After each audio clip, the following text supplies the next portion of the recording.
What's up, good people? It's Davin, and I'm back for a very special episode of the Free Your Voice, Free Your Life podcast.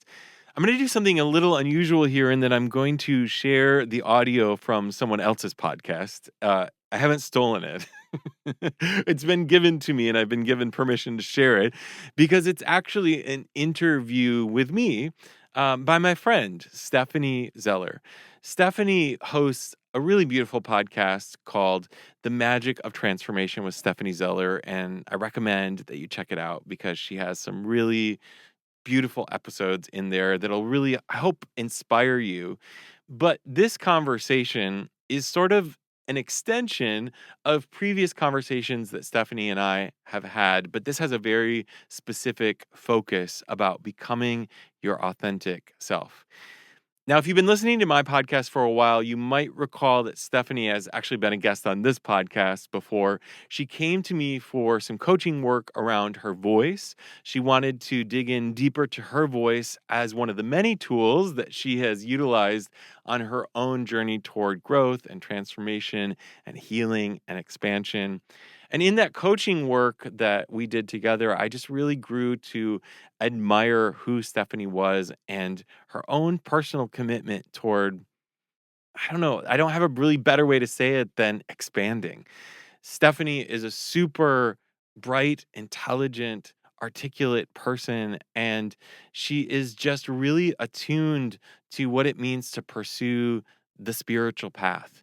And she's just been willing over the years to show up time and time again to do the quote unquote work. And I just admire her for it. I've witnessed in the short time that we've known each other the significant changes that have transpired within her life.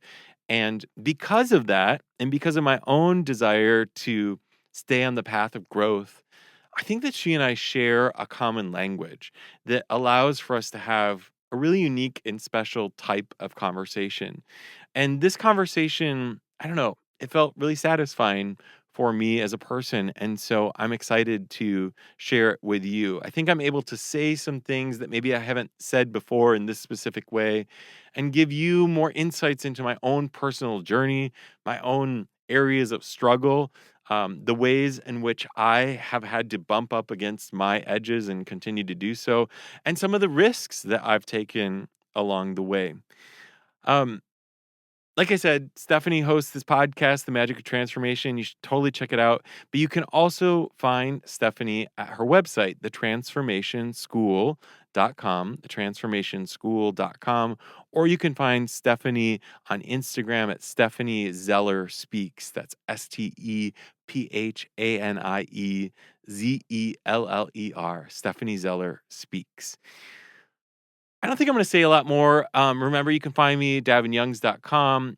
I have some new dates for the reset. I'm going to be in Omaha and Boston in January, so you can learn more about that at theresetsoundexperience.com. And you can always follow me on Instagram at davinyoungs. But this is a really hefty conversation. It goes deep.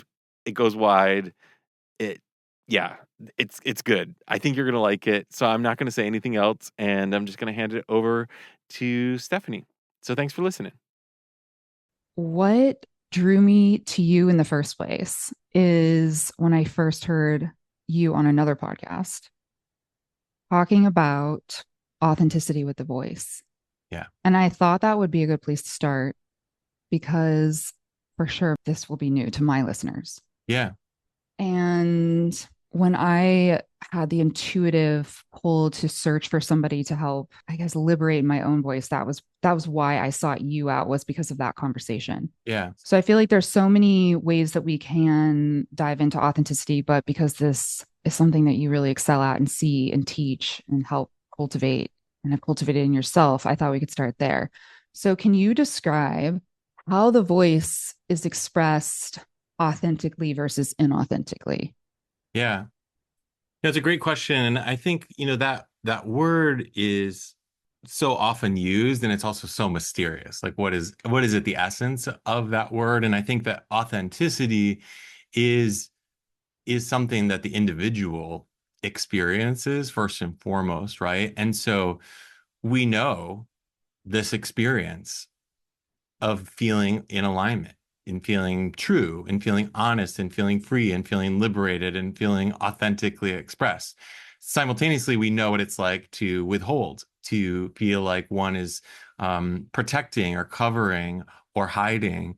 And so it's not so much like a something that one could stick in a bottle, but it is this ongoing exploration of experience. And for me, as a kid, um, and just to give a little context to the listeners, my story, if I were to talk about it in really broad strokes, is I grew up in a small town with a father for a minister, and I had a natural gift from a young age of singing. And so I found myself at a young age singing in front of church, and then also performing at school and feeling really driven as a singer and a performer. And in hindsight, one of the things that's so complicated and interesting about that is I grew up in a small town, conservative environment, and I was a queer person. And the irony of this is the way in which I um, found affirmation or found the potential for feeling like acceptable in the community was to perform. And so I pretty much made it my mission to do that at a very high level. I don't think that that was exclusively driven by the desire to hide from the truth, but in hindsight, I think that that was a really big factor in that if I sang well and, I got up on stage and people were really like, wow, impressed with what I did, there was a safety that I felt within my community. And I mean, it really worked. Because I was really good. I worked really hard and I did all the things and did all the competitions. But that sort of came to a head when I became an adult, and the sounds that I was making with my voice, and these were particularly at that point in time, classical operatic singing sounds, they were pointing me down a path that didn't feel like one I wanted to pursue. And when I started to pull that apart, what I noticed is there was a somatic experience to these sounds that as I learned more about voice technique and how the voice worked in the body, when I was making these impressive sounds that people in my hometown would have clapped and applauded for and potentially loved me for, they didn't actually feel good in my body. There was a feeling of pushing, there was a feeling of um, always doing the most. And there's a fatigue that came with that. So much of my adult life has been about trying to figure out what it feels like to pull back and to do less, because I don't need to do that for love, because I don't need to do more for love. Again, in broad stroke terms, in the voice, that sounds, I'd say inauthenticity feels like constriction, tension, tightness, manipulation, squeezing, pushing.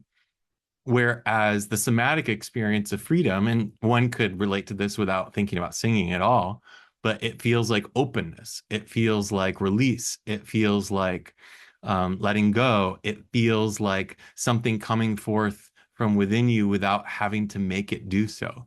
And that is a very real physical sensation that singers in particular experience when they sing with um, a sound that is true to their body's truth.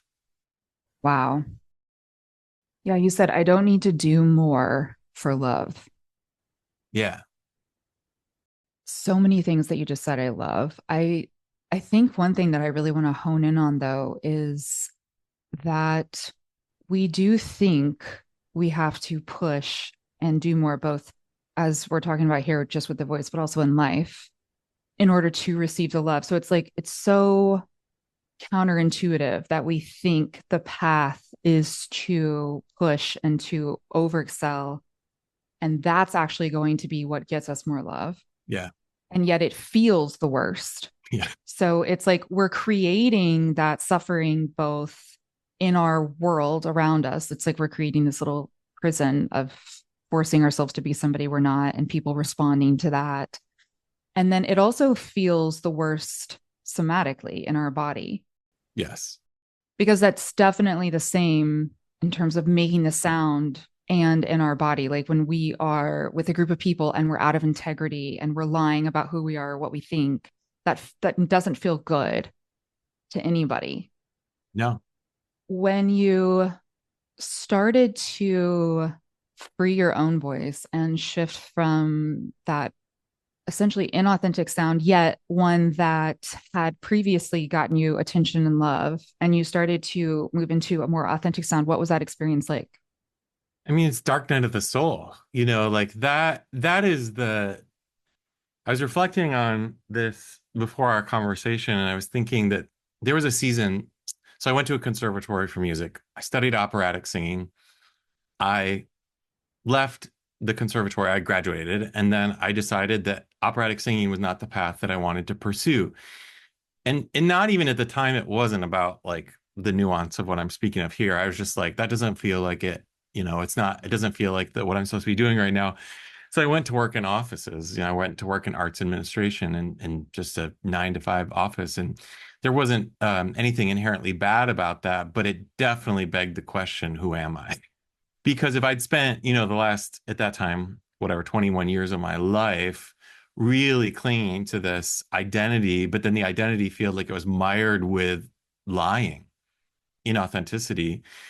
And then I found myself in this place that it felt like an appropriate alternative, but also was not it. Yeah. Just want to pause on that for 1 second. Yeah, yeah. Being a coach to help people with their careers, I see this very frequently, especially when people very first start working with me. They want to leave their career, transition into something, but then they're picking something just slightly adjacent. Totally. And they're like, well, it's better than what I have. And I have maybe like the skill sets to transition into this. And so Yeah. there's the false belief that that's going to be the thing. Yeah. What made that switch feel safe to you? Well, one of my favorite phrases that I think I coined is the thing next to the thing is still not the thing. So what happens, and then I'll give you like a very practical example. A lot of people who grow up studying creativity, arts, whatever, what do they do when they feel like the career isn't viable? They end up teaching, they end up working in music business, they end up doing something like you said, adjacent to it. Shadow, like a shadow career. Yeah. Yeah, like, and there's nothing inherently bad or wrong about that, but it does often feel like a way to be around it without doing it, which in actually turns into torture. So my very first job out of college was to work for a place in north suburbs of Chicago called the Ravinia Festival, which is a performance venue. And I was doing, it was a cool job. It didn't pay me anything, but it was a cool job. I got to do some arts management work and outreach and education work. Well, imagine spending your whole life wanting to be a performer, and then suddenly you're just like backstage getting water for the other performers or picking them up from the airport or whatever. It wasn't that that was bad, but it didn't feel good. It didn't feel, because I wasn't there because I thought that that was like a means to an end of me doing what they were doing. I wasn't there like shadowing them to learn about I was doing it avoiding the fact that I didn't feel comfortable pursuing that on my own. So there's a inherent resentment that pops in, or what I feel like is the biggest experience that I had throughout my professional career when it was in a traditional setting, an office setting, was just not being seen. Yes. I was like, it just felt like no one understood how special I was. Yes.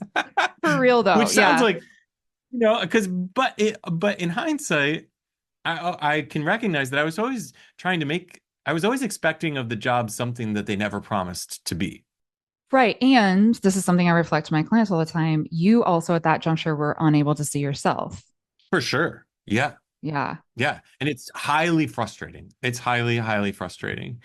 And I also recognize that it was an important like step it was sort of like an important step of disentangling from the identity that I had clung so tightly to.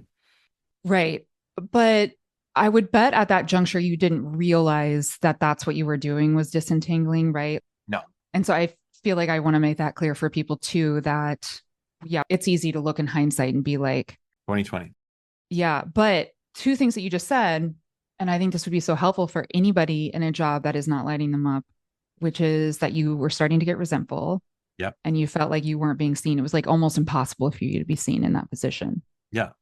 So I feel like those are at least two clues to people in terms of like, yeah, is this the thing? I mean, do I feel like I'm really fucking bright right now and everyone's seeing me? Or resentment is so huge. I've noticed for people in jobs they don't love. Well, it's like any toxic relationship, right? Like that, it's very difficult to come back from resentment. You can come back from anger, you can come back from a disappointment, but when it gets into that poison place of resentment, it's really difficult to find any sort of reconciliation. But the other thing I would say is a part of my experience, which I've noticed in others as well, is there's sort of this um yo-yoing, or like the pendulum swings hard where you're like, well, maybe if I put my all into it. And then there's this resentment, like, doesn't anyone care as much as I do? And then it's like, well, I'm just going to tap out completely. And then you're like, well, what am I doing with my life? It doesn't ever feel balanced Yes. in its like inherent nature. It feels like in an unhealthy relationship, it's like, why are we arguing? And then like, then you're starting the argument. Yes. Yeah. It is so much like a relationship. I mean, it is a relationship.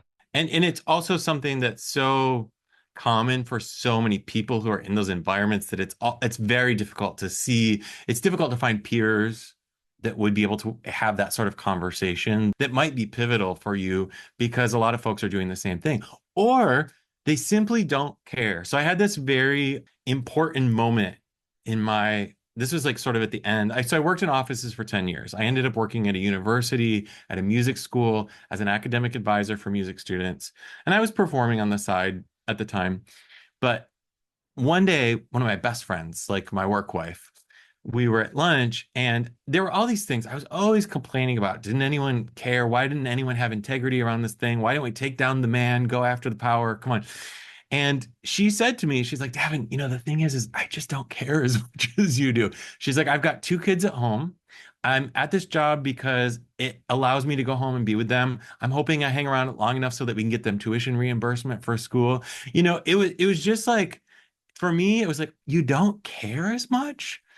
But then it was this big light bulb where like, oh, you like legit don't care as much.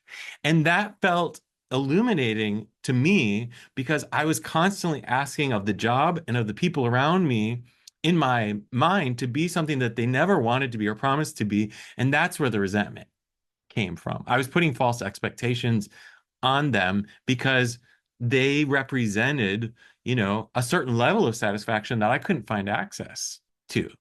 And so that was really a tipping point for me. And I'm so grateful that she said to me that she didn't care. Is that when you realized that maybe that was not your path? Yeah, I think if I, in hindsight, again, I always knew it wasn't my path. I just thought I was doomed to it in some way. Like, I just felt like I had given up on the first path that I had wanted to pursue because it didn't feel like it pointed in the right direction.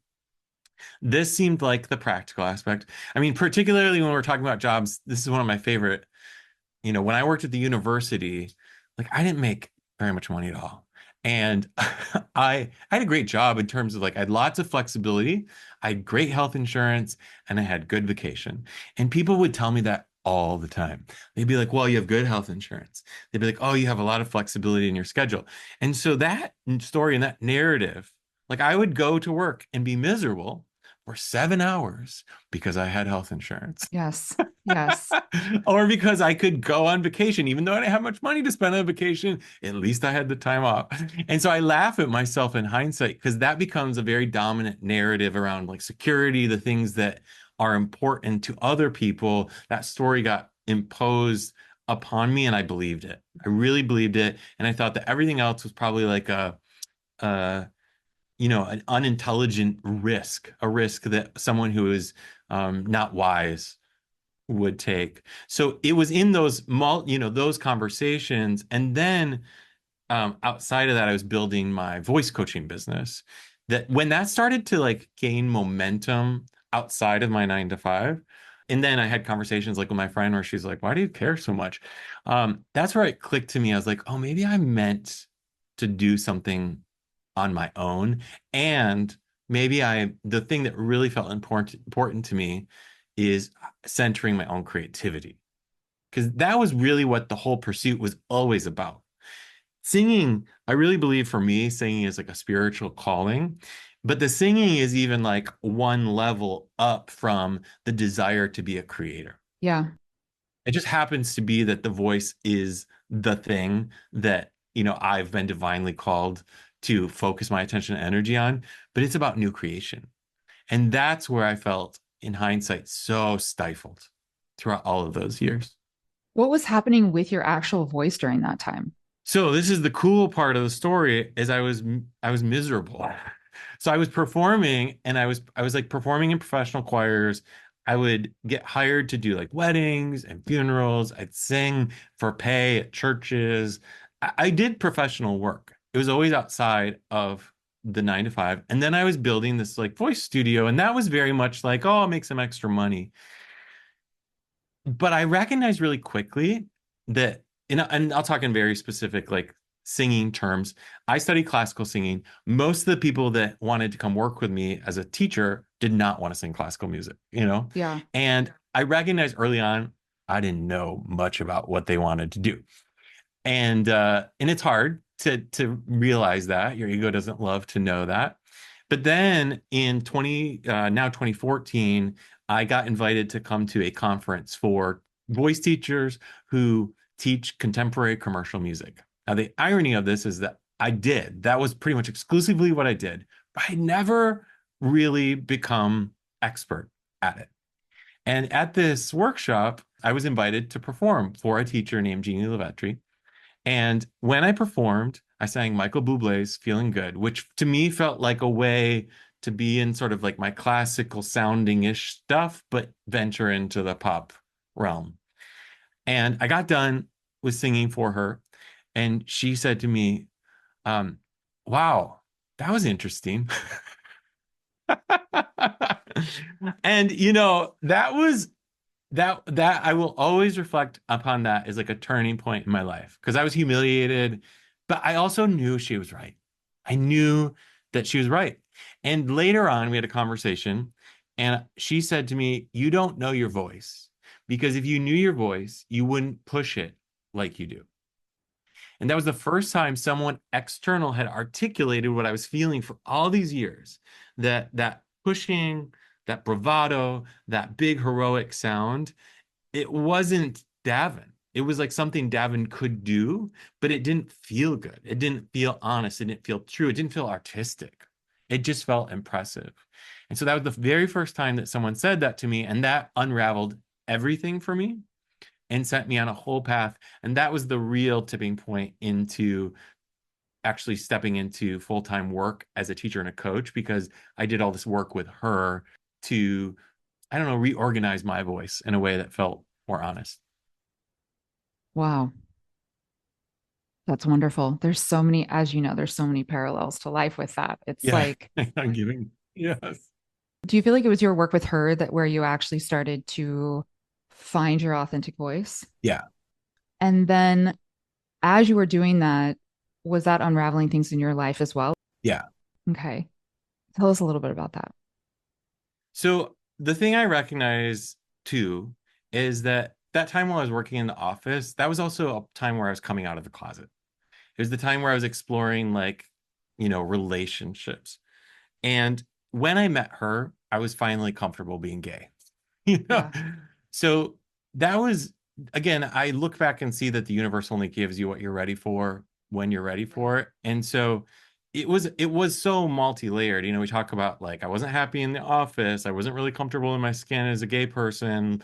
I didn't have like good relationships. And so that interconnectivity with my voice, by the time I met her, I was so much more settled in who I was as a person that I was actually able, I even think about this from a nervous system standpoint. I was able to be in my body to recognize how uncomfortable I was in it. And that then started to do two things, which I know you're familiar with. My business took off. Like when I started to really get things aligned with my own voice, and then I was helping others, I was like crushing it. Like, I mean, I was really, and I felt so confident I was able to create real change. But other areas of my life, like familial relationships, just like how I wanted to be in the world, there was a greater tension around all of that. There was greater, the word that I often think of is it felt itchier in those areas. Like it just felt like man, is whack-a-mole of like, well, this isn't how I want to be, and that's not who I want to spend time with, and that's not how I want to dress. And, and that's where it was such an interesting dichotomy of like, okay, this one portal, this one channel was opening, but the others felt like super complicated. And if I look back at my life, every time I've made significant shifts or changes, one of the hallmarks of those is you lose relationships. Yeah. You maybe change physical location. Um, there are new challenges that pop up that in some ways beg you to get in touch with your inner being, your inner knowing, and really honor your truth. And so at that time in my life, I was sorting out so much stuff. But it's also the time in my life where, I've been in a relationship now for 15 years, and it's when my relationship came into real maturity and became into more truth with my partner. Um, and also just like friends that felt aligned. I also, I was singing professionally in churches, and although I wasn't subscribing to those religious belief systems, I recognized at the time that that then wasn't a place I was supposed to be spending time. Yeah. Um, and I sang in professional choirs, and I never loved doing that. I always felt like I was muting my voice to blend in with others, and that wasn't really who I wanted to be. So I gave up singing in choirs. And those seem sort of inconsequential, but at the same time, you form your identity around these different aspects. And so when you give them up, it feels like a big deal in the moment. I like the way you just laid that out because it sounds like you kind of did this all sequentially. I mean, at the time, I'm sure it felt like chaos, but you were doing things like one at a time. And something that I find, when clients go through especially my longer program that's 10 months long, they change, they change a lot from the beginning to the end, some more than others. And something that I found that some of them experience is their authentic self is being revealed. And then there's a period of time that they go through, and some of them, I don't know because I don't follow up with all of them, but some of them I don't even know if they move out of it totally. But it's like there's this period of time where they know like, okay, my true self is different from who I've been portraying to the world. And they start trying to figure out a way to be authentic while still hiding. Yes. Yeah. Yeah. Like, and it's like they're trying to grapple with like, well, but how can I do it without actually really letting anyone know who I am? And Yeah. like even sometimes hiding things from their partners and like their likes and dislikes. And it's like they're bargaining. Like, how can I still stay hidden and yet shine? Like, Yeah. so first of all, I guess I'm curious just what you would say around that. Well, one of the curious things about my past too is like I used to, after college, when I wasn't singing much, I was a photographer. So like there was like a season where I was obsessed with photography, and I even did like gallery shows. And like it was great. It was fun, but I totally recognize it as me avoiding the thing that was like really calling me. It was a way for me to creatively express myself. No harm, no foul in doing that. But I laugh at it because I was like, what was I doing? Like trying to show in galleries. Like, I mean, I did took nice photos, but it was like Yeah. it was that sort of avoidance. It was a way of hiding without seeming that way to the outward eye. Um, but I just think like, I mean, I really believe that any of us can only do what we're ready for when we're ready for it. At the same time, my experiences when I work with clients like you is people are always closer than they think they are. 100%. Like the switch, the shift, the change is not as far away as they believe it to be. And the belief that it's going to be like a dramatic, I talk out both sides of my mouth. I'm like, it was a dark night of the soul. But also the reason that I can say that is because it was liberating and freeing.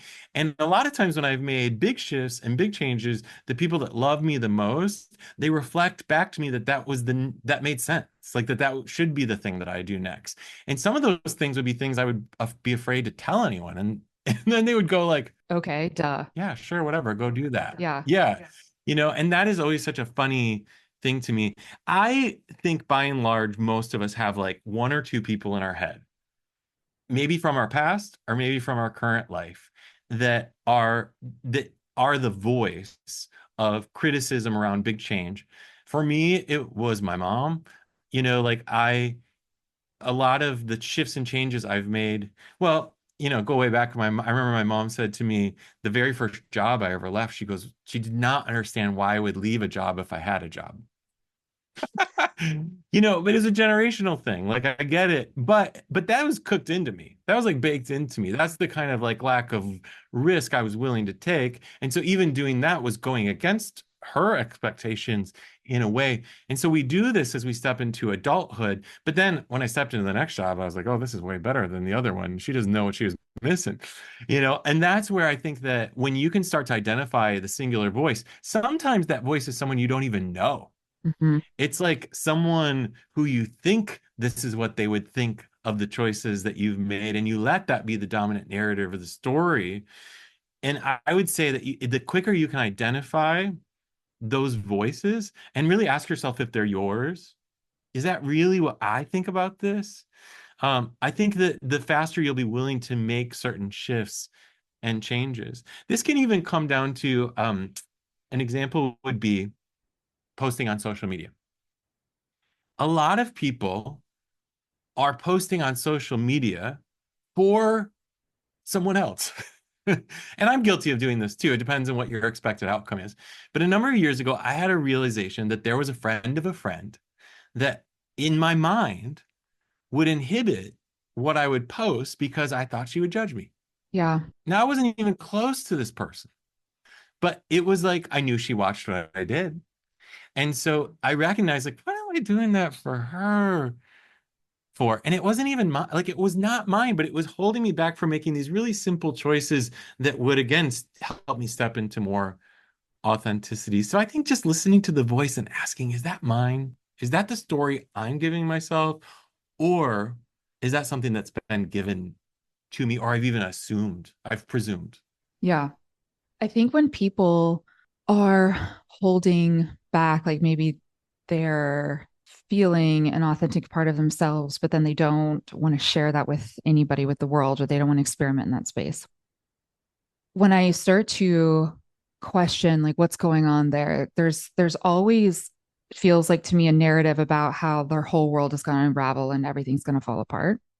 And what I try to articulate, though it's very hard if that hasn't happened to you in a way, is that if that happens, which oftentimes it doesn't, right? Like we're making it a bigger deal than it is. But if that were to happen, that would actually feel better to you in your body than the insane tension you're holding right now to pretending and people pleasing and being someone else. Yeah. Well, I just am coming off a coaching call earlier that speaks directly to this. So I'm working with a public speaker, and this person has a lot of trauma in their past, like legit um, refugee trauma. And they were telling me that before they go on stage, they feel like they're going to throw up and they feel a lot of tension in their chest and like their throat's closing. And then, so we were doing some exercises that were all intended toward bringing them back into their body, like just starting to notice that.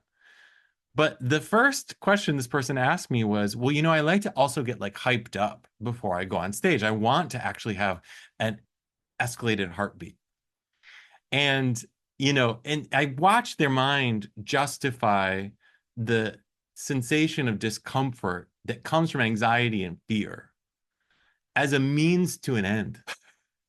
And I said, well, look, it very well might be true that that's been a part of your formula for success because they've been successful. I was like, but could you imagine an experience where before you got on stage, you felt at calm and at ease in your body? And that after feeling that calm and ease, there was an energy of excitement that welled up within you that wasn't about fear, that really was about anticipation of being successful. And could you imagine that after that experience of calm and ease and excitement, that then you crushed it, you nailed it, and people went ballistic over how awesome you were? And it was funny because this person was resistant to that. Yeah. And, all I can say is that you can only know that experience when you've had it. You can only know the experience of liberation from the tyranny of fear, anxiety, dread, self-doubt that you've been living under once you've had it. But let people like, you and I share with the world It's not necessary. It doesn't have to be like that. It doesn't have to be a struggle. Your struggle will present itself in ways that are necessary, but you need not cling to it to find success. In fact, the faster you can move through it, the more freedom that you'll find more quickly, the more efficient your path to freedom and liberation and transformation. But we so often get well, there's a teacher that I like that says sometimes you'll have people and they'll be standing by a stove and they'll have their hand on the stove and the stove's hot and they'll go, the stove's hot, it's burning. And you'll say, well, take your hand off the stove. And they'll say, well, my mom kept her hand on the stove. And my aunt and my uncle kept their hands on the stove. And you go, but it's hot. You can take your hand off. And you go, no, this is what our family does. We keep our hand on the stove. Meanwhile, their hand's burning. And that's how so many of us, myself included at times, operate under this false sense of this is the suffering that I'm destined to, I'm doomed to, it's in my blood, and there's no overcoming that. And it might be as simple as just taking your hand off the stove. Love it. We've both, you and I have I know this because we've talked about them before, but we've both had experiences where as we have been our authentic selves in a new way, we've had experiences where it has been chaos and we have had the loss of things. And then we've also had experiences where we thought it was going to be Yes. insane and terrible. And then like nothing really happened. Like it was like, wow, like, oh my God, I was working myself up for years and then nobody gave a shit or whatever. Yeah. I would love for you to essentially, I guess, contrast it to, and maybe even through example of, because I think that in almost every situation, both are probable. Yeah. And a lot of times I think it is actually both. Like we'll do something Totally. and a lot of people we thought would care don't care. And then sometimes it's even like the people we thought would support us don't all of a sudden. And like so it's a mix of both. And what I want to give people is an idea of like, no matter what it is, you can traverse that. Like you can walk through it. Yeah. So if you could share some of your personal experiences with those. Yeah, well, I have to just continue down the path of Davin's story. I built this voice studio. I hired people to work under me. I had like, I was working so many hours a week. I quit my full-time job. I was making more money than I had ever made before. That's actually like I always reflect back to my story about, people saying, well, you have health insurance and you have flexibility. Within 6 months of leaving my full-time job, I doubled my salary Yeah. at my old job. So that's so funny to me. But then what happened next? Well, 4 years later, your boy burned out. And that was a really important and fascinating time in my life because I had been pursuing my truth, hadn't I? Mm, not really. Like that was another way in which I had found this impressive identity with the success of my business.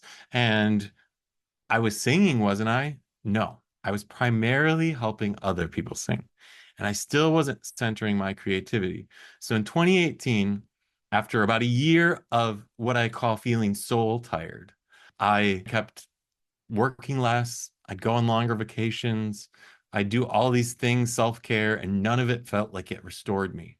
Yes. So I went to therapy and had a lot of conversations and spent a lot of time talking to my partner. And eventually I was like, I need a break. Like I need like an existential break. And so I decided I would take what I called my radical sabbatical. I decided I would take 3 months off from coaching or teaching. I pretty much shut everything down. And this is one of those seasons of my life where I had been doing this creative project where I was using improvisational singing in leading community singing, but I was also working with what are called looping devices. So I would loop my voice and create these improvised patterns, and then I would add effects on my voice. And Which are amazing, by the way. yeah, cool. Yeah, I'm going to put some of those in the show notes. Like, so beautiful. Yeah. cool. Yeah. And I was doing this on my own. I was just doing it quietly in my studio. And during this season, this 3 months, I literally thought I vanished from the planet. I thought no one cared about me.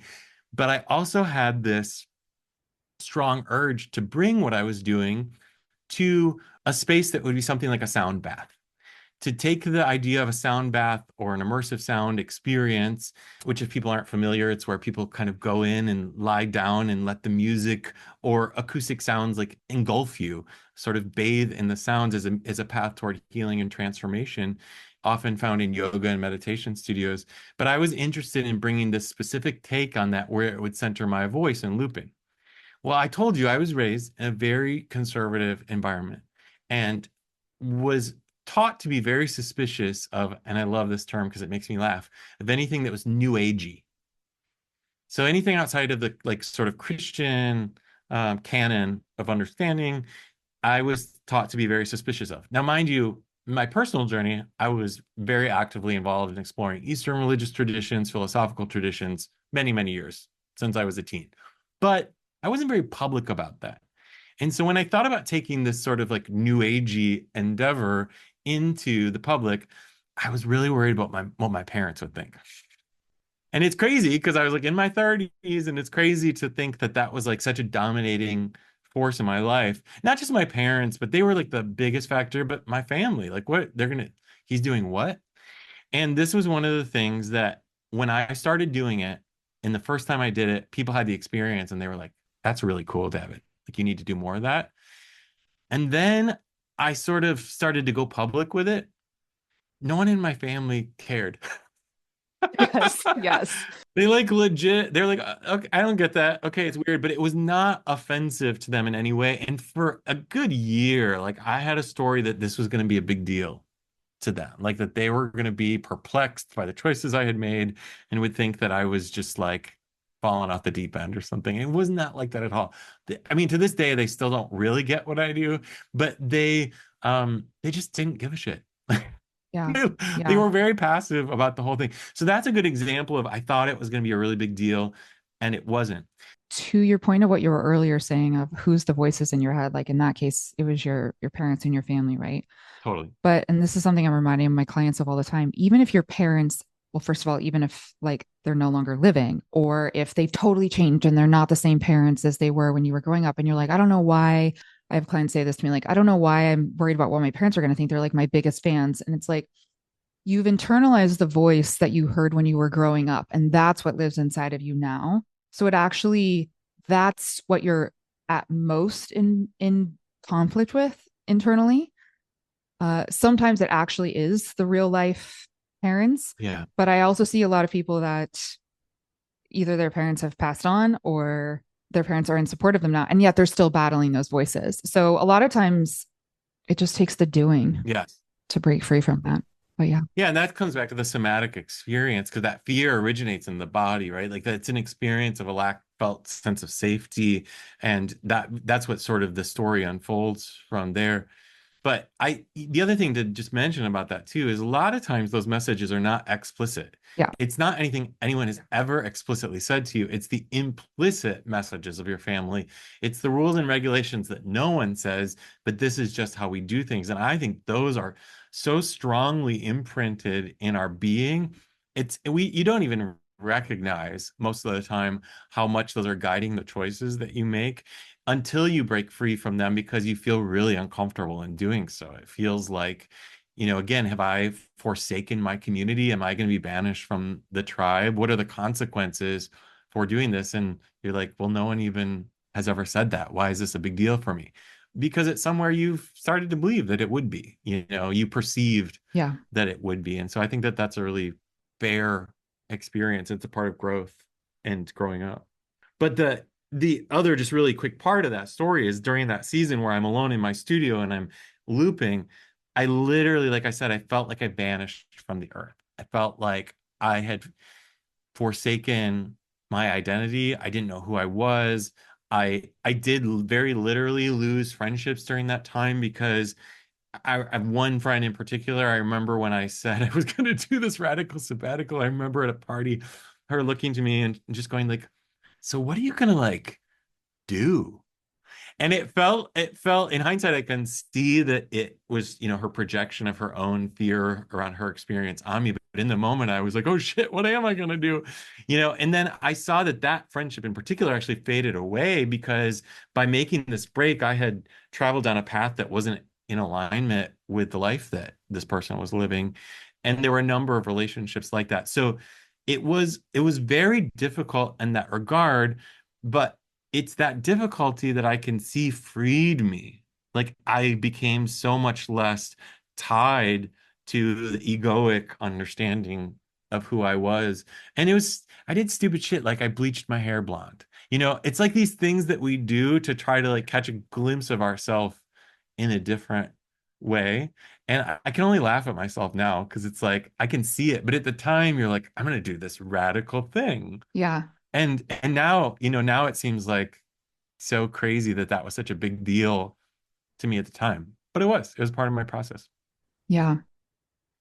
When you're with a group of people, like let's say even today, where maybe they're very different from you, how do you maintain like your integrity with your authentic self? Like, how do you continue to be yourself, even with people that may like very likely judge you or be like, ugh, what are you about?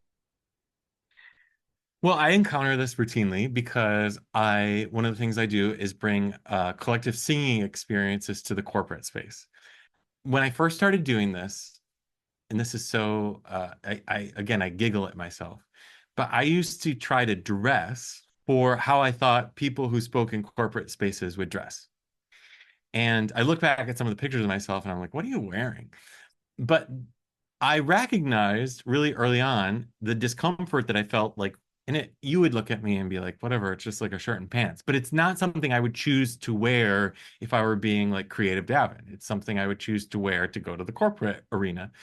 And I started to catch a glimpse of other folks that were successful in this realm. And I noticed, for instance, with clothes, they were often the most flamboyant people in the room. And then it occurred to me one day, I'm like, oh, they're getting hired because they dress like that. Like they're getting hired actually because they're the weird one, because they are outside of the norm. And this is a conversation I have to have with myself routinely is I'm very literally being asked to show up because I'm weird, because I'm different, because I'm strange. And if I can just trust in that truth and not shield myself from the discomfort, because I still don't, it doesn't feel comfortable to walk into a room and look different than everyone. That's not, there's no one on this planet that takes pleasure in being the odd one out. But, but what is on the other side of that discomfort is this liberatory freedom where you're like, oh, I'm not playing by the same rules.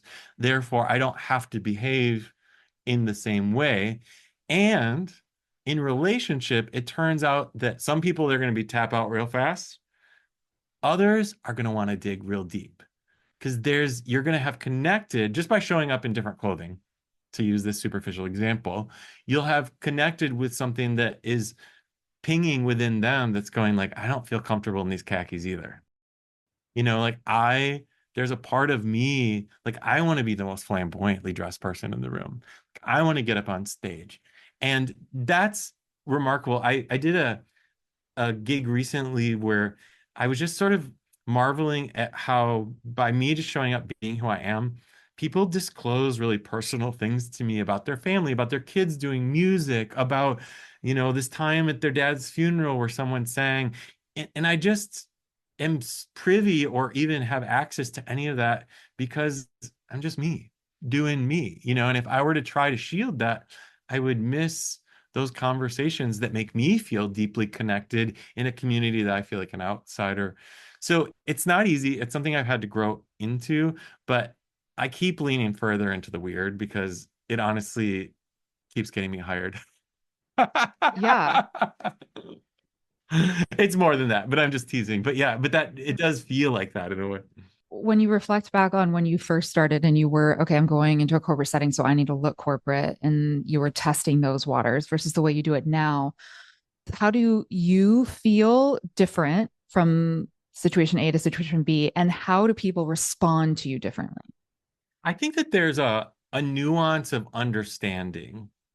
The me that is trying to fit into a box, that's trying to play a role, is able to foster more superficial connection.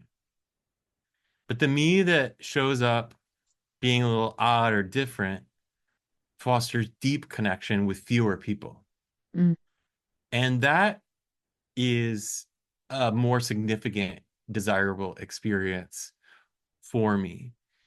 And then the other thing too is just like if I look back and I think about how I behaved or just to keep clinging to this example, how I looked, it's like disappointing to me. It doesn't feel, I don't look back fondly on that. But the situation I'm telling you about, I just think about this one woman telling me about her kid playing the saxophone. Like, I love that. Like, I love that that was a part of my experience in that corporate environment. And I recognize that that type of conversation she might not have ever had in a place like that, were it not be for me to show up and sing and dress a little different. So I look back with a certain level of fondness and pride in how I have shown up.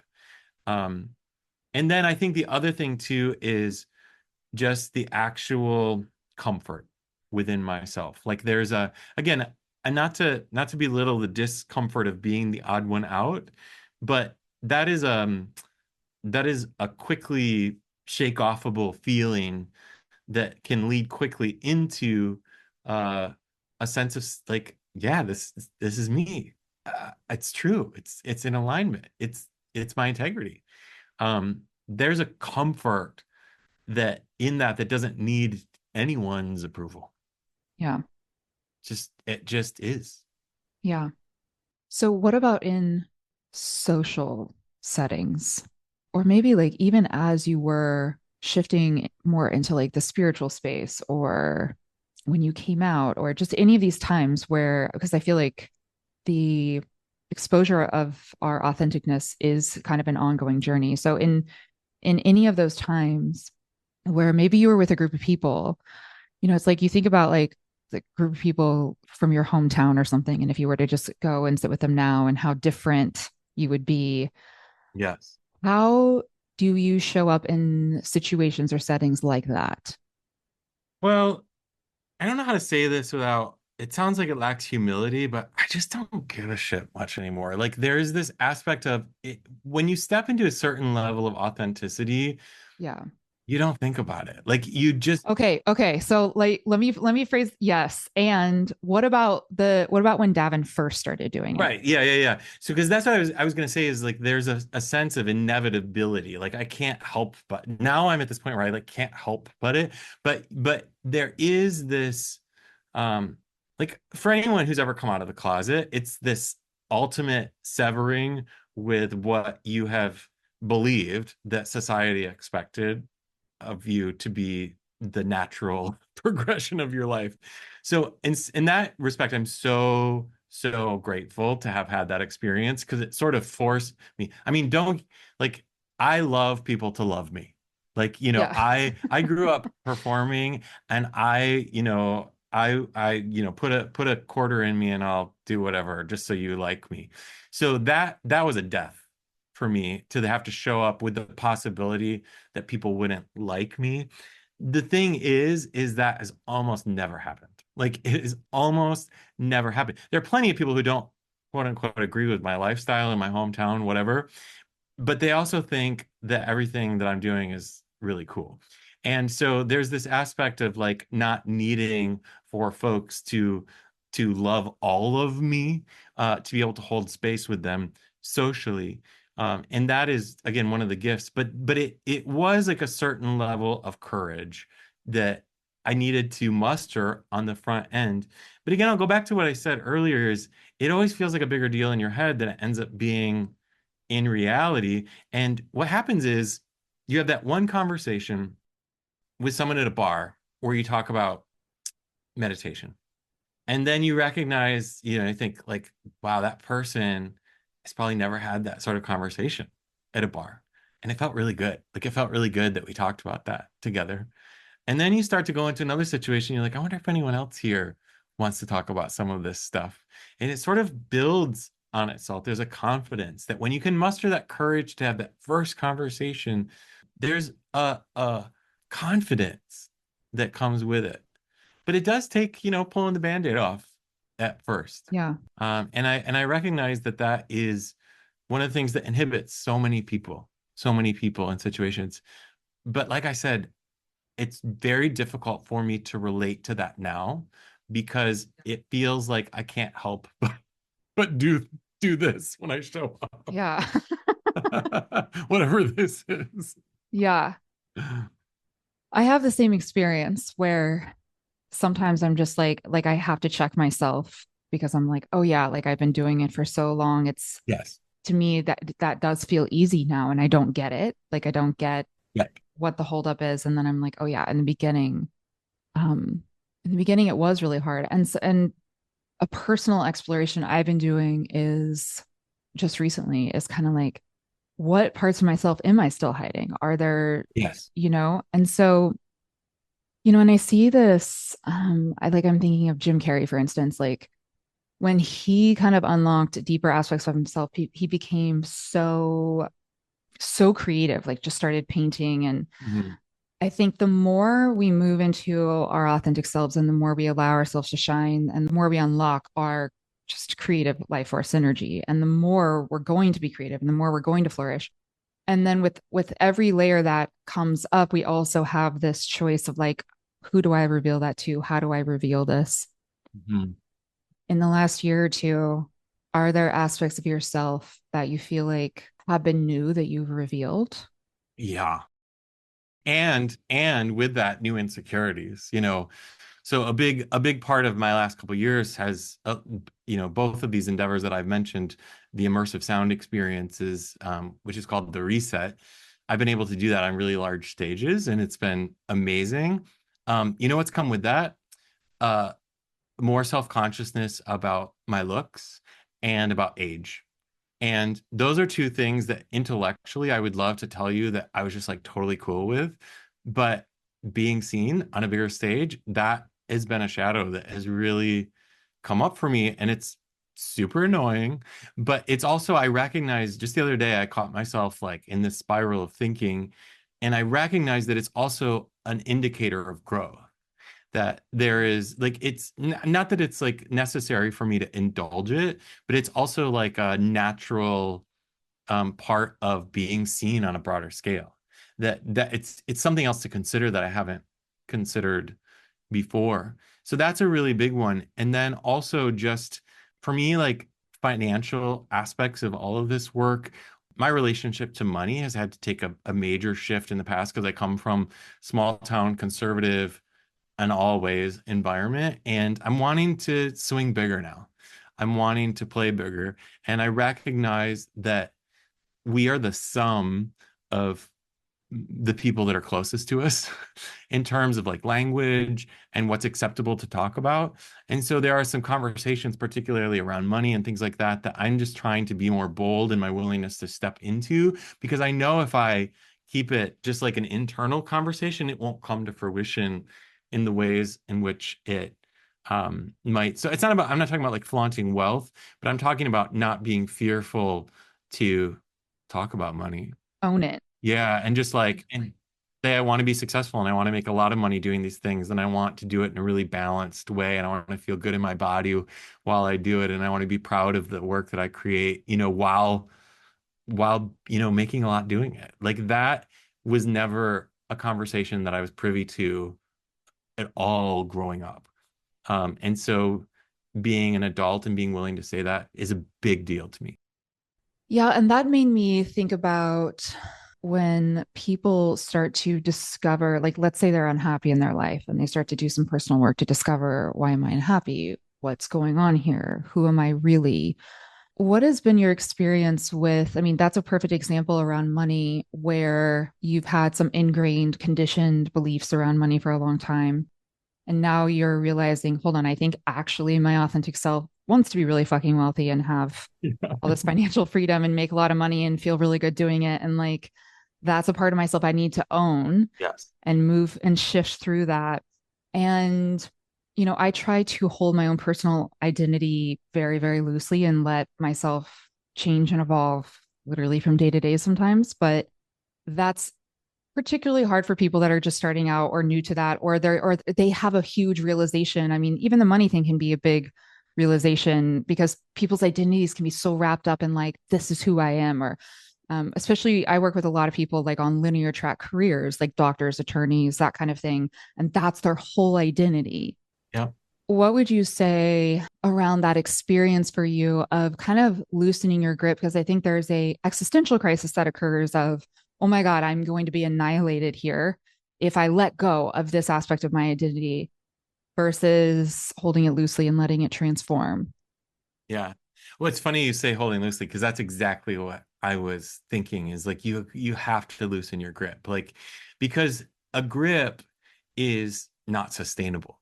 Mm, Like if you grip your fist right now, that's not something that you can do for a long period of time. It doesn't feel good.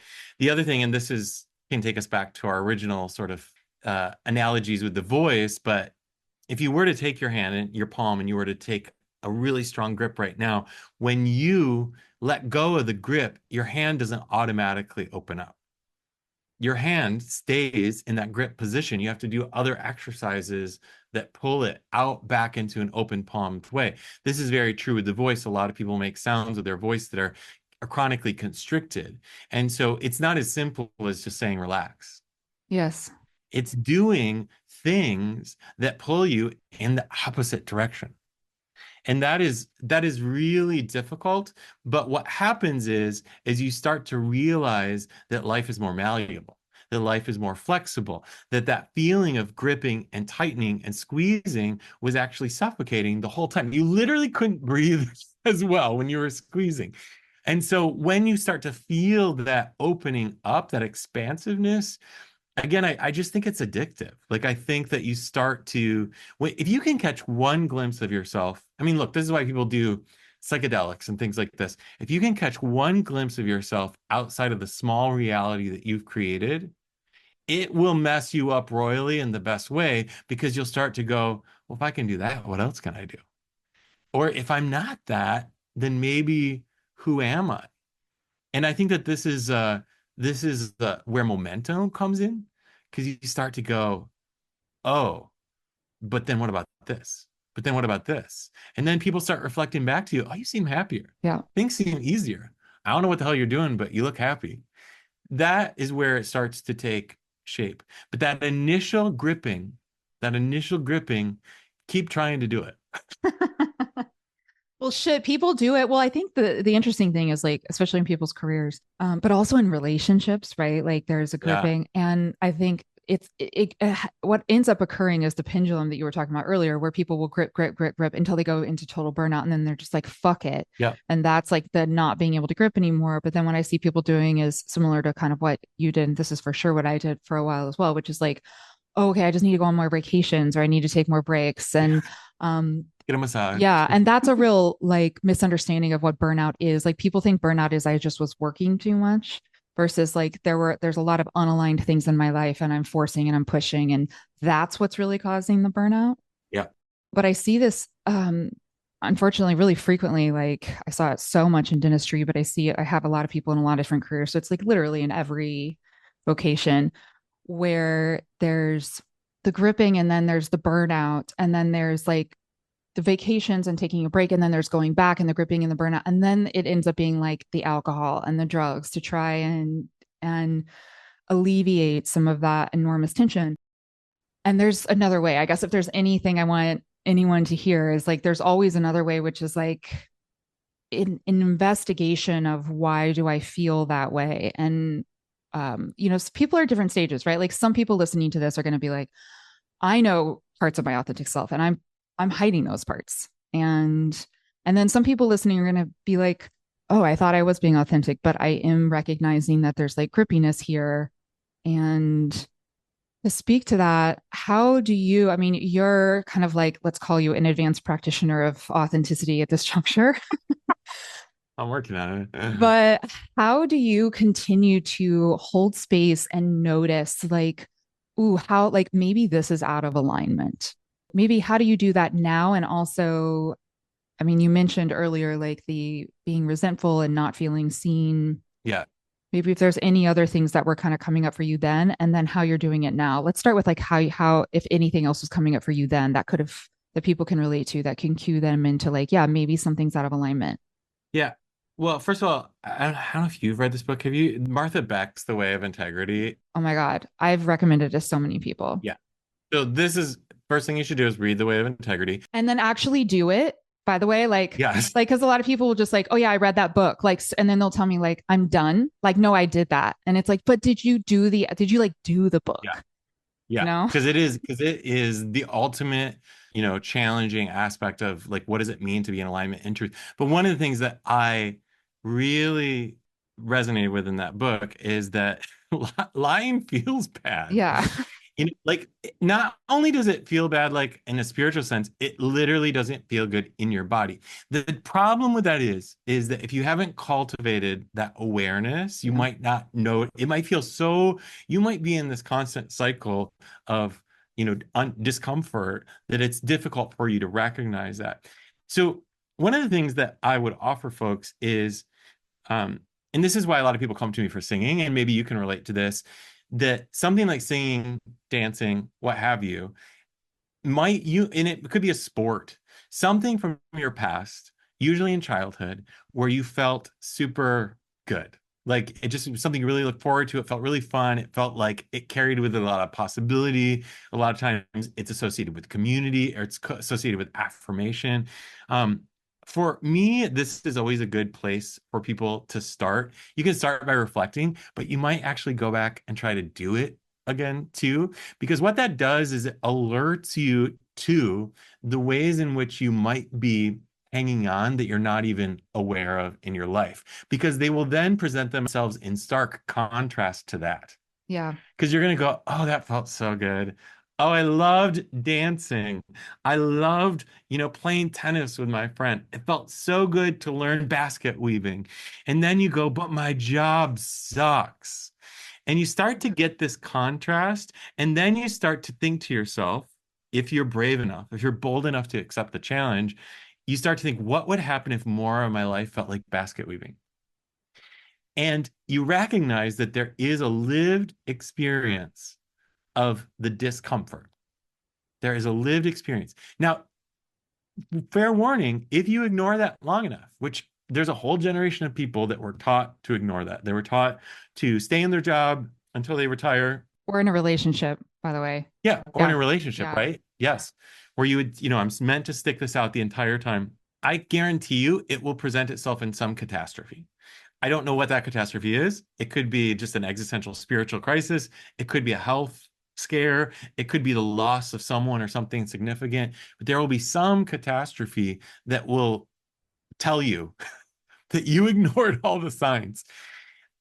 If you want to avoid that, you have to do the quote unquote work to become attuned to the subtlety of the feeling. And the feeling, especially in corporate arena, you're really taught to ignore the feelings. You're taught to prioritize the thinking. But the feeling is always, always the truth of your experience. The rationalized thought is the story you tell yourself about the feeling. And so when you have fun, and I don't mean fun just like go out with friends, but when you do things that are fun, that feel good, that feel like you, that feel true, that feel in alignment, get ready because it's going to present a contrast to the areas of your life that don't feel like that.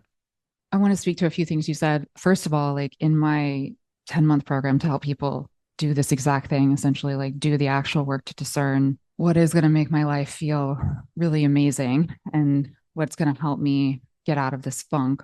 A big part of the beginning part is reconnecting to feeling good, Yep. which is exactly what you're saying, and learning, like starting to discern what is my authentic self versus like what have I just thought I was supposed to do. Totally. But I also love how you said thinking, and I know this is something that you and I have spoken about and you've struggled with, and this was like definitely part of my struggle initially. And I think is why, it's like I have several courses, but I think the courses that right now are doing the best and most people are enrolling in is my intuition, like psychic course, and my Your Life's Work course, which Your Life's Work course is really about finding your authentic self. And those were the two things that I had shut down. Yeah. Like I had no fucking idea who my authentic self was. And I had prioritized thinking and my intellect over, like, I want to say my body, Yeah. right? Like, because intuition comes through the body. But the number of people I have that are truly sick, like coming in to work with me, that have all of these, that have rationalized their suffering to such an enormous degree and made it their problem. Like, this is something that I did in both my relationships and my career, was like I was making everything my problem. Like, oh, it's just something's wrong with me and that's why I don't like my job, or something's wrong with me and that's why this relationship isn't working, versus a real trust in their felt experience and their actual, like, what their body is telling them. So I love that you brought that forward. Yeah. Yeah. I mean, this was a really, and this is actually a pretty recent wake up for me over the last few years, is that the only reason that we pursue anything is because we believe that it will give us a feeling. And that if you have that awareness, it presents the bigger question, am I able to feel that now? Like, do I have access to that now? And if I don't, what is inhibiting that? But I think, for me, this is about like the money thing. This was a big, like, I don't care about the money. I mean that sincerely. Like, it's not, there's no number that I care about. But what I want to feel is like, if you and I go out to dinner, I can treat you and I can buy the best bottle of wine and that I can pay for your Uber home. And I want to, feel like I can go on a vacation when I go on vacation, want to go on vacation. And I feel like I don't ever have to worry about a house payment. Like those are the things. That feeling is what I care about. It's not the money. But what I recognized is that if I'm telling myself this story that I won't ever have that, if I that's probably not going to be in my lifetime. People who do create, this is a famous one. People who are creative, they don't make much money. Yes. Yes. How many times? I mean, that is a very dominant cultural narrative and belief. If you pursue creativity, you will suffer financially. Yeah. That's bullshit. It's not true. It's a story that people tell themselves and they reiterate the experience because of that. But if I recognize that right now I have access to that feeling of, for lack of a better phrase, richness, I start to make choices that then point me toward opportunities that actually make for a more efficient path toward wealth, and I've really experienced that first time. But it's not about the wealth, it's about the feeling. Yes. Okay, so coming back to you as a advanced authentic practitioner, like, let's take the money thing, for example. How did you realize, because even the people that are listening that are like, "Oh, I've made gains. I've shown people who I authentically am. I have this nailed." Like I said, we're still in a constant process of discovery. And sometimes I think there's even like a shift and changing of our authentic essence that can emerge. And it's like, oh, what is here now and what wants to be expressed? How did you discover, like, wait a minute, I think there's a shift here. Maybe my authentic self really does want to make a lot of money. And then how did you move through that and move into a place of acceptance and then openness about it? Well, and this is where, like, so meditation is a big part of my life, and the practices, not even like the specificity of meditation, but engaging in contemplative spiritual practices has been a really big part of my journey. And the reason I mention that is through that work, I've recognized the term practice is very important, because this isn't about flipping a switch. It's about, I think a word you use is reprogramming. It's really understanding that this is a process both of unfolding, but it's also like an active process of identifying sort of the thought patterns or the habits. And so, to lean into money further, I started to recognize in conversation the things that I would say that implied that I didn't have money Yeah. or that I couldn't afford something. And what happens is when you start to recognize that, you go, oh, I'm kind of doing that a lot. And if that's the story I'm telling other people, that's certainly reflective of a narrative that's running throughout my mind all the time. The other thing that then happens too is you start to recognize that that happens in other people. You start to hear it in other people and you go, oh, like, you're saying that thing, but is it actually true. And so the practice aspect is developing a mindful awareness of the ways in which the how I'm living, both, in my body, in my career, in my relationships, how I'm living, identifying how that might not be aligned with where I want to be.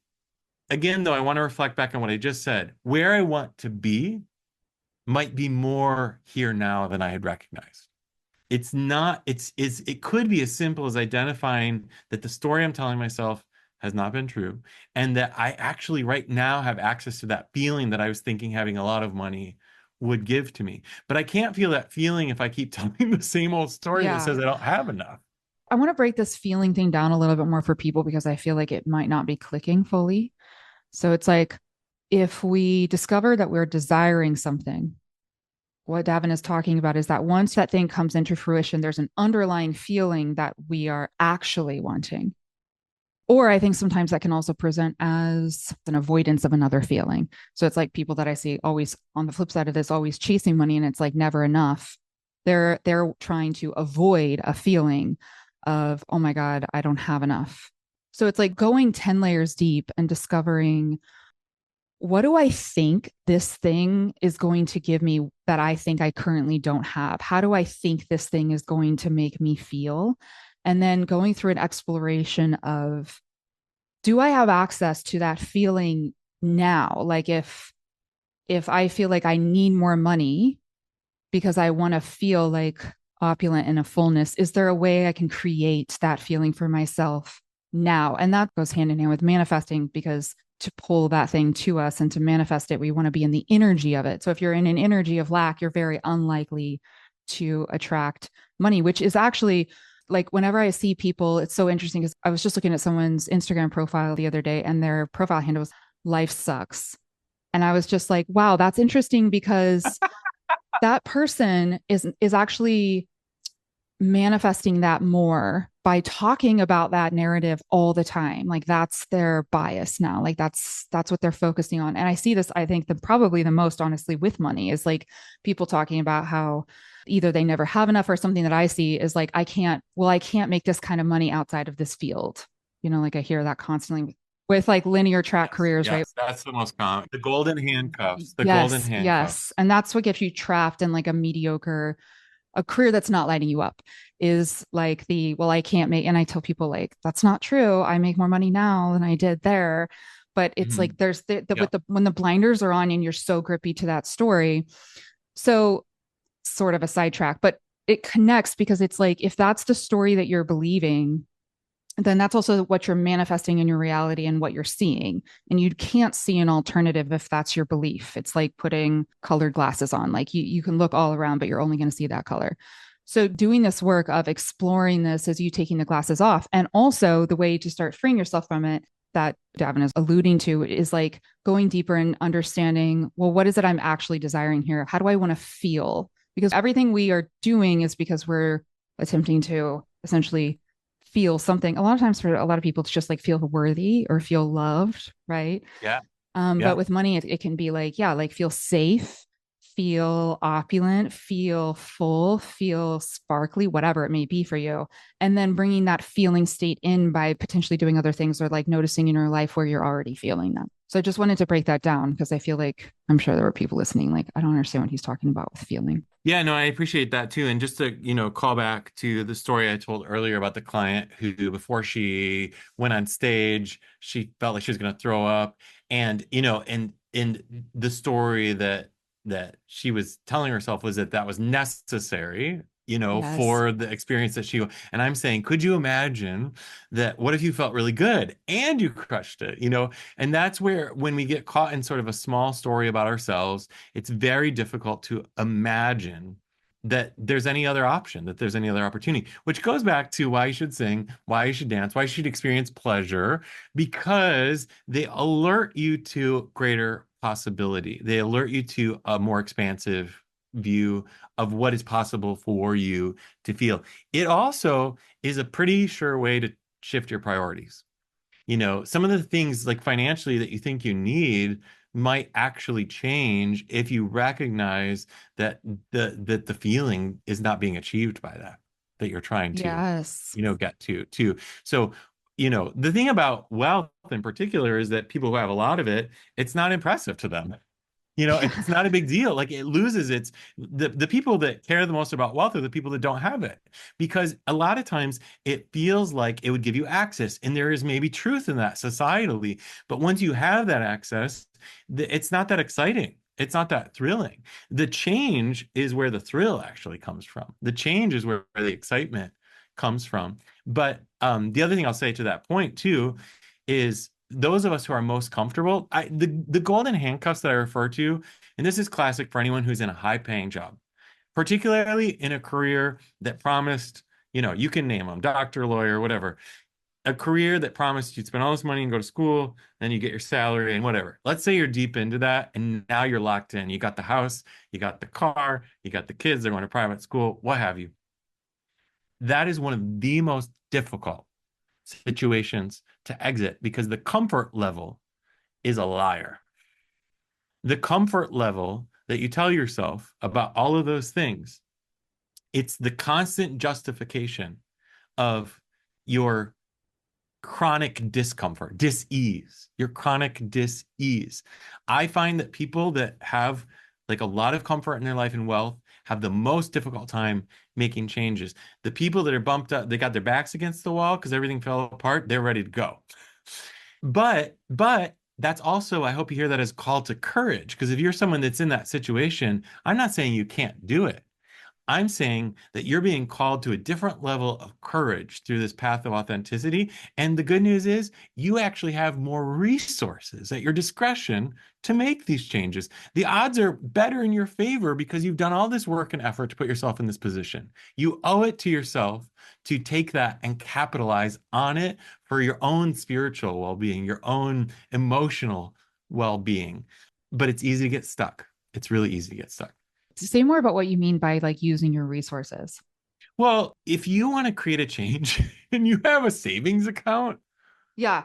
Well, yeah, I was curious if you meant, I guess, financial resources, because I was also seeing that. I mean, I figured that's what you meant, but I was also seeing that interestingly as like almost like a capability resource, because it's like, oh yes. like if you were capable enough to do all that you did, take out the money, go to the school, do all the things and become the blah, it should in a way reflect back to you like, wait, I'm really fucking capable. I Yeah. can literally do anything. And it's so interesting to me how it doesn't seem to do that for people, how they think like, well, I was only capable in this and that won't translate. It literally won't translate into anything.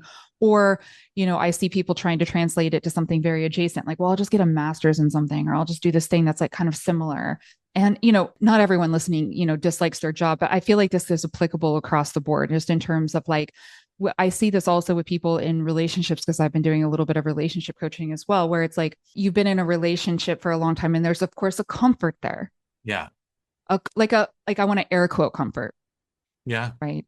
Because the comfort is just the a lot of times the familiar hell. Yeah. And it's Totally. just familiar. Like that's the only thing. Yeah. I mean, I heard recently this like sort of financial guru was talking about like one of the key components to gaining wealth is proximity to wealth. But I also think too, just like what you're saying on a basic fundamental level, abundance attracts abundance. If you have been in a state of abundance in any capacity, it could be you have a lot of degrees, it could be that you have a lot of wealth, it could be that you have a lot of love. I don't know. You know, that is transferable. It is a skill that you have been gifted from on high, and it is one that you have taken and cultivated and earned and leaned into, and you can apply that to anywhere. But it can feel daunting. It can feel like, well, I'm good at this, but I'm not good at this. I promise. I promise. Like I'm a hard ass worker. Like I'm a hustler. That is the thing that burned me out. But it's also the thing that when I really feel aligned with something and I really excel at it, I know what it is to work my ass off to make it happen. I've done it. I've done it before, and because I've done it before, I can carry the confidence that I can do it again. But that requires a certain level of self-awareness that, again, I think is one that people rediscover by getting back in touch with the things that make them happy. There's a confidence that comes with that. Like maybe I could do that. Maybe I could do that. It's a curiosity from within. It's not a flip switch. It's something that wells up within you and you have to do. And then, even though it's totally irrational, it doesn't make any sense. You look at your life and you're like, look what I've already done. Where else can I go? You actually just reminded me of something else that I've seen people struggle with, like in every single field, which is where they realize that their authentic self does want something either different or, let's say, bigger. But then there's a degree of imposter syndrome that comes up when they try Yes. to step into that new identity. I mean, I remember you telling me like a lot of people will DJ because they actually want to be a singer. Oh, classic. Every DJ wants to sing. So then, how have you personally made those shifts where it's like you maybe were adjacent to something and then you wanted to shift and stand in that new identity? And maybe sometimes it's just a matter of just doing it incrementally over and over again until it becomes familiar. But anything you have to say about that? Well, I would say, this is creeping up in my own life. It's what I was saying to you earlier about like I'm making my way onto some big stages right now, and I am not someone that routinely experiences imposter syndrome. It's not something I've strongly identified with, but I have lately because one of the things about this is like in my current, particularly when I'm performing, this is a little BTS, um, I have like a guarantee. So when I go perform at a theater, there's a financial guarantee that I will make no matter what. Now, that guarantee is not contingent upon ticket sales. But I know that in order for them to want me to come back again, the ticket sales better be good to justify the guarantee. And here's the other thing, what I'm doing is so unique and so strange and so weird. Some people aren't actually asking me to do it for that reason. But the little voice in my head goes, I better sell enough tickets to make this feel financially worthwhile. If not, I'm a fraud, right? Or if not, I'm not the real deal. And so that absolutely has been creeping up on me where I'm just like, do they, even if someone tells me I've done a good job, my scarcity thinking goes, yeah, but did we sell enough tickets? Does that make financial sense for them? And again, I even hear myself sometimes leading the conversation with a venue around performing around ticket sales sort of thing. I'm not selling tickets here. I'm selling an experience. So I have to talk myself off the ledge in that regard, but it's very, very easy to do. And it's always the hallmark of stepping into it's like I was saying to you, worrying about my looks, worrying about my age, worrying about money, time. These are like the lowest common denominator fears that always creep up when you're on or in something new, on the precipice of or in something new. So I recognize that myself. I let myself have my feelings and then I go, get over it, buddy. They hired you. They hired you. Well, especially, I mean, I just want to reflect to you, especially someone like you, who I feel like part of your sort of dharma in life is to pave new paths and do entirely new things. So if you're ahead of your time, like it's gonna take time for people to catch up, right? I know, and I see that intellectually about myself. It's confusing from like a felt experience in the moment because I mean, this is like I've seen recently some folks um doing something very similar to what I'm doing. And it's that awareness of like that I have done something that hasn't been uh created in this way before. And then there's like a scarcity that comes in with me and like a fear that comes in with me. And that is my edge of growth is like stay in the truth, stay Yeah. in the path because no one can do it like you. Yeah. Well, and that's true for everybody, by the way. Yes. I just want to throw that in because I can't tell you how many people I have that are like, oh, well, there's one person in the world already doing that. I'm like, yeah, there's one person in the world doing that. It is a big world. Yeah. Right. Like we all have our energetic signatures that people are energetically drawn to. And you have a whole host of people who are going to be, even if you were like performing side by side, right? Like there's going to be people that are just finding you super yummy Yeah. that are not going to be resonating at all with the other people, right? Yeah. Like it's just the nature of things. It is. And it is so fundamental in terms of it asks us to really beg the question of do we believe ourselves to be fundamentally good, fundamentally worthy, fundamentally lovable? It goes to the core of how do you see yourself? And of course, I don't feel that way about myself all the time, But I do believe that there's a fundamental worthiness to my existence. There's a fundamental lovability. There's a fundamental goodness. I believe that I'm on a divinely driven path. I don't believe that anything has happened by chance in my life. And I owe it to all of that to keep showing up and keep expressing myself through that. And the people for which that is meant to connect with, let it be, and vice versa. Like those are the people I want to connect with too. But when you're doing something new and different, the questions will feel louder. They'll feel a little stronger. They'll feel a little bit more in your face and a little bit more bold. But again, if you can just have enough awareness to know that's the sign you're on the right path, that's actually the sign that you're doing the thing. The quiet questions, we all experience those all the time. The loud questions, like, what the hell are you doing? Like the woman at the party that I told you, like, what are you going to do? Yeah. In my face, like just looking at me perplexed. In hindsight, I can see that is exactly why I was supposed to do what I did then, which was nothing, by the way. Yeah. Okay. I think closing question. Oh, no, I just had another question. Okay. Two closing questions here. First is I would love for you to just contrast. I think people have already gotten a feel for it as we've been talking, but if you kind of had to put a nice little bow around it, life before your authentic self emerged in some big ways versus life now. um, the before is afraid. It really comes down to a sense of protection, hiding, and fear, and trying to shrink in the ways where I was meant to expand and trying to be big in the ways I was never called to be big. I just love that. I want to pause on that. Can you Yeah. repeat that? Yeah, just trying to shrink around the stuff that I knew in my like deepest parts of myself that I was supposed to get big. And then there's this bravado or peacocking in ways that never felt true. Yeah. And I think that that's like that just doesn't feel good.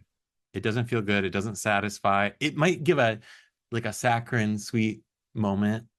But then afterward it feels hollow and empty. It's like the addict. Like I compare this to addiction all the time because it's like addicts are going after the feeling like you were Yeah. talking about. But when it's not the thing, it's never enough. Yeah. Never. No. When it's not the actual thing that you're searching for, then it's never enough. And it feels like I know so many people that have had so much success and it's not enough because it's that's not the thing. No. It never was, and it never promised to be. It's like the lover that never that never told you they were that into you, and you kept going, but love me, love me. Yeah. But then the contrast is, I mean, the simplest way I can just say it is feeling good. Like all the time.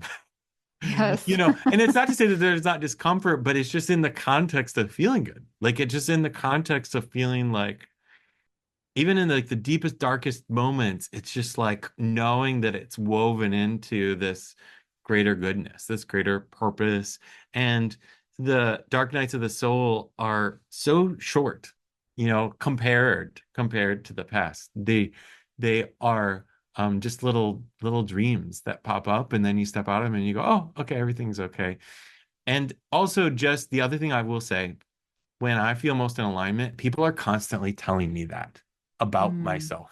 People are reflecting that back to me. They're going like, dude, I love what you're doing. I'm so inspired by what you're doing. You just what you're doing is so cool, and that is it feels good from an egoic standpoint, but it also runs deeper. It like feels like a soul's connection, like spiritual connection with the person that's reflecting that back to you. Because it doesn't make me have a big head. It just makes me feel seen. yes. And it's like, oh, you get it. Because that's how I feel too. I do feel that. Like, I feel like what I'm doing is fucking cool. And I feel like I'm in alignment and I feel like I'm in flow. And I'm so glad you recognize that. Thank you. Yes. And just to point out the obvious here that you did start to see yourself, you did start the internal change, and then you did actually make change in your life before other people could see Yes, you, really like see you. Because I feel like, again, a lot of people are like looking to be seen in places that they're not, that their soul's not even meant to be in. totally. Yeah. And that always feels like a striving. That always feels like effort. Yes. That doesn't feel like the ease of like your best friend, of being with your best friend, who's just like you don't even have to like say anything, but you can just hang and you know each other and you know when they're struggling and you know when they're happy. Like more relationships in your life will feel like that when you're not pushing and striving and manipulating and maneuvering. Yes. Yeah. Flow is possible in literally every aspect of your life. Yep. Yeah. Closing question is, you were describing the way that you did feel before you allowed yourself to be seen. What would you say to Davin back then?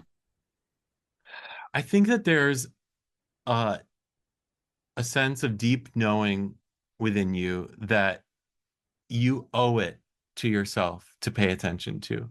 You owe it to yourself. You owe it to the people that love you the most to not ignore, to not suppress, to not repress.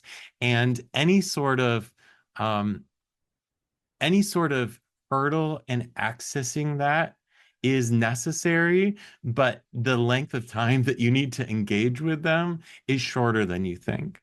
This path has the possibility of efficiency. This path has the possibility of surprise and delight. This path has the possibility of abundance. And even though you're feeling this way now, can you keep hope alive, buddy? Like, can you dream? Like, can you imagine? Can you experience pleasure? Can you experience connection? Can you experience heart? Can you leave yourself open to fundamental goodness in all of your life? That sort of unconditional love, if I could just give myself that, I think that um, would have saved me some of those nights of feeling real lost. Yeah, beautiful. Okay, if people are like, I want more Davin, where do they find you? I'm going to give three websites, which I know is annoying, but it's my truth right now. So, davinyoungs.com, you can learn more generally about me there. If you're interested in immersive sound experiences, it's called The Reset. You can learn more at theresetsoundexperience.com, theresetsoundexperience.com. And then Voxus is my corporate team building, but also just like leadership, using the voice as a tool for personal and professional growth. And that is voxusexperience.com. Those are the three places. And then you can also find me on Instagram at Davin, Davin Youngs, Youngs. Thank you. Thank you. I love this conversation.